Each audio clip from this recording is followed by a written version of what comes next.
Right.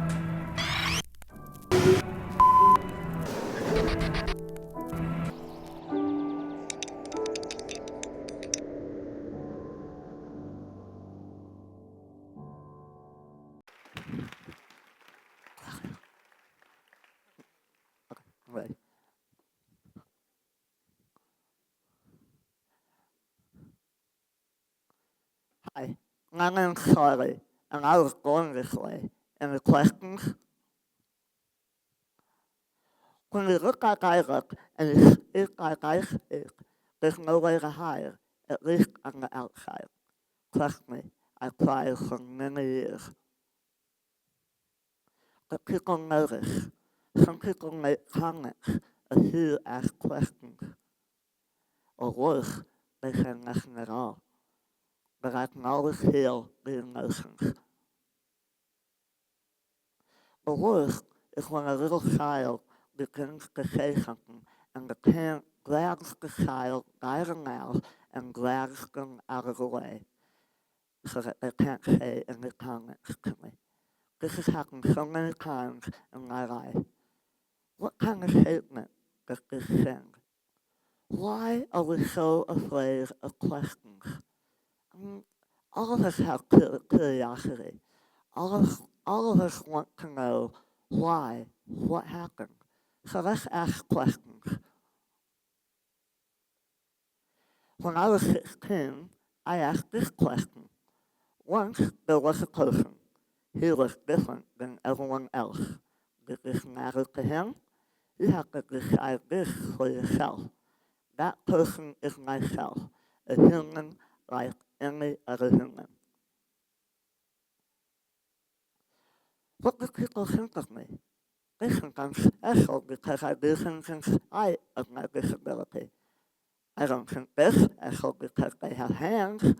What's the difference? Is it really so obvious? 16. That's a difficult time for all of us. And here I am, having to ask myself very serious and complicated questions. What does it mean to be different? What does it mean to be disabled? 16 is a time that we all want to fit in. I had a lot of friends. I was involved in a lot of activities. My outside life looked wonderful. Yet on the inside, I was beginning to feel frightened and alone. I was becoming self-conscious. But today, I know that everyone has a disability. Some are just more obvious than others. My definition of a disability is anything that keeps you from doing or trying or feeling good about yourself. Anything that keeps you from trying or doing or feeling good about yourself. A disability is a perception. It's an attitude, feelings. It's anything that keeps you from reaching your dreams. One of the many things I found out in my life is how people react to me really has nothing to do with me. It really has more to do with them. My body is just a metaphor to many. There's two stories I would like to tell. One night, sitting in an all-night diner in East Texas, this rugged cowboy handed me a handwritten note on a napkin, and it said, "Personally, I consider myself a strong, adaptable human being. However, when I look at you, I am humbled." What was it about me that this cowboy could look into himself and look at his own vulnerabilities? Another is when I was around 4 or 5, I was with my dad at a hardware store, and this woman commented, "You and your wife must have been horrible people for God to have punished you with a child like that." This one really hurt. Both of these stories have been repeated many times in my life. But the second one always hurts, and it hurts not only me, it hurts my hands, and it hurts the people who are with me. Two totally different reactions, yet I'm the same person. Neither really had anything to do with me. There are two struggles that we all face, the physical and the emotional, spiritual. For so long, I tried to overcome my disability, focusing on the physical. Look what I can do. Yes, tenacity is a wonderful thing, but we all have limitations. I was trying to compensate. If I could do what you could do, then I wouldn't be disabled.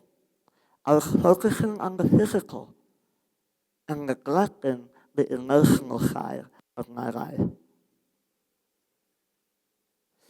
Feelings, the emotional side, the things that you can't see, the things that we all have in common. I want to share something that I wrote in 1984, a week after graduating from college. I was a little drunk when I wrote it, and perhaps because of that, I had the courage to say and feel some things that I had never felt before. I shared this with a lot of people, and everyone can relate to it, because the feelings are universal.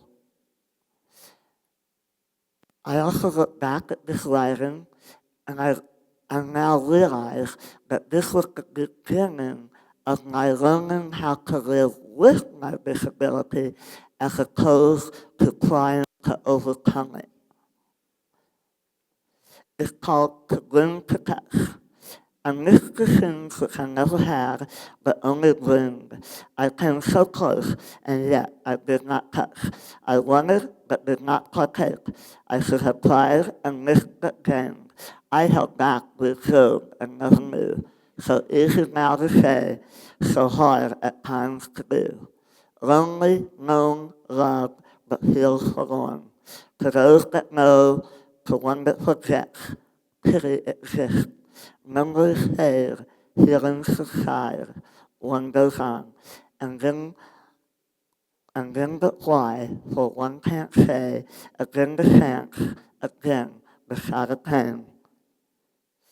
Closer I get, but succeed I don't, and yet a chance I took for life, for love, for hope, and yet I did not touch. Happy, yes, for at least I tried. I can succeed, please with time. Again the pity, again forlorn, life continues but never ends. Awake to hope, awake to chance, awake to touch.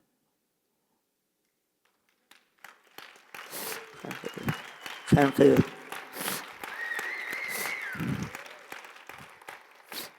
My life has been spent vacillating between hope and hopelessness, grandiosity and depression, fantasy and fear. It goes back to that question. What does it mean to be different? This is the amazing thing. Yet at times it matters greatly, and at other times it's almost invisible, both literally and physically. It's not about what we can or can't do on the outside, it's about what we can or can't do on the inside. We all have dreams. We all feel unique and frightened at times. This is the disability that we all share, whether it's visible or not. In 1988, I was sitting on the subway car in New York City when at the other end the guy starts walking towards me. He's disabled, he's panhandling, asking for money, and as he gets closer and closer, I began to have all of these emotions. The first question I asked myself, should I give them money? And then I thought, well, if I give them money, what will people think about me?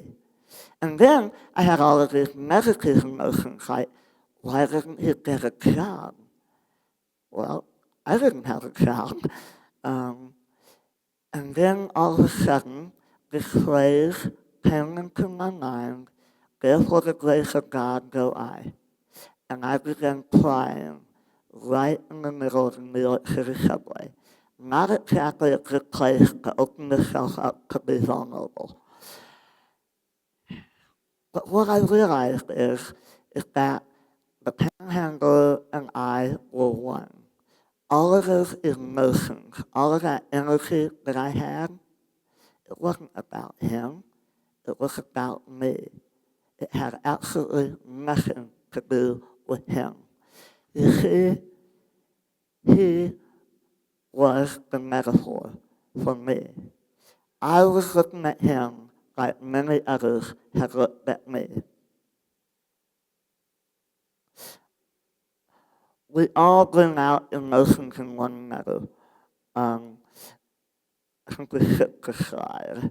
We all bring out emotions in one another, some more than others, because the important thing is, what do we do with that? Do we allow ourselves to bring us together or to separate us? This is a young woman who several years ago was asking for a job. You have to understand, she has no arms at all. She said, just give me an opportunity. Let me show you what I can do. You have to understand that 30% of the workforce of this company is disabled. And when asked why this company, she said, because I hear I would not be alone. Wow. Isn't that what all of us want to hear? That we're not alone? When the company hired her, they were asked, what is she going to do? There was no answer. When I look at this one young woman and what she's accomplished, using only her feet, I feel like that cowboy in East Texas. I'm amazed. I'm amazed at the things that I don't understand. So, in the end, I ask this question to you.